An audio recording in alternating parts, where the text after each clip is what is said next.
perspectives pour le mandat prochain ont été aussi très claires. C'est des perspectives pour améliorer le niveau de croissance qui est déjà soutenu, puisque depuis 2015, nous sommes entre 6,5% et 7% de croissance. Nous allons, dans le cadre du prochain mandat, aller plus loin pour dépasser les 7% pendant 5 ans. Donc une croissance plus soutenue, mais aussi une croissance de meilleure qualité, parce qu'effectivement, nous irons plus loin, parce que nous irons vers la transformation structurelle à travers une industrialisation dont les prémices ont été mises en place le mandat qui vient de s'achever. Ça veut dire la conquête d'une électricité compétitive, continue, et en même temps la création de parcs industriels.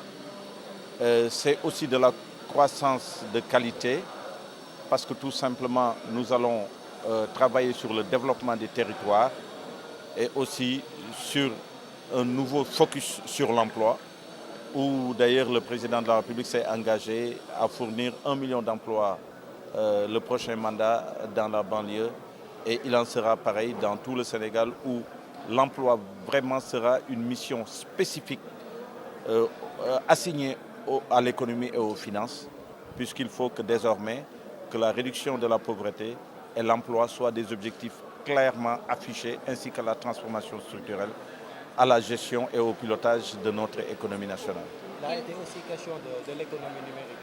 Oui, l'économie numérique, bien sûr, l'économie numérique, elle participe non seulement à la transformation structurelle, mais c'est que l'économie numérique en tant que telle a un aspect transversal sur tous les secteurs de l'économie. Ça veut dire que le numérique va changer la façon dont vous faites l'industrie, mais la façon dont vous faites l'agriculture et la façon dont vous faites les services. Donc c'est des chocs de productivité qui vont être reproduits un peu partout dans tous les secteurs, et c'est grâce à des chocs de productivité pareils qu'on va avoir plus de valeur ajoutée, donc assurer ce que l'on appelle la transformation structurelle. Ça veut dire les conditions d'enrichissement de notre pays vont être largement améliorées. Vous savez, en matière de dette, les principes de gestion sont très simples. On a aujourd'hui un portefeuille dont on a hérité depuis 2012. Le travail du président de la République et de son équipe, c'est progressivement d'alléger le fardeau de la dette en faisant quoi? À chaque fois que nous avons la possibilité de nous réendetter, de racheter la dette que nous avons eue à des conditions meilleures, et ça permet que les dernières opérations à la marge diminuent le taux d'endettement du portefeuille globalement. Donc le principe, c'est que tout endettement marginal, ça veut dire qu'il vient s'ajouter à l'endettement, de stock d'endettement, doit contribuer à abaisser le taux moyen de la dette. C'est ce qu'on appelle le reprofilage de la dette. Nous allons le faire aussi longtemps possible. La deuxième chose, c'est que la dette, elle se porte très bien.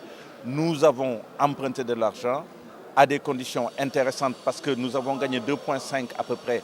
L'endettement en 2012, les dernières opérations étaient à 9,5%. Aujourd'hui, nous sommes à 6,25. Donc nous avons gagné beaucoup de points et beaucoup d'argent.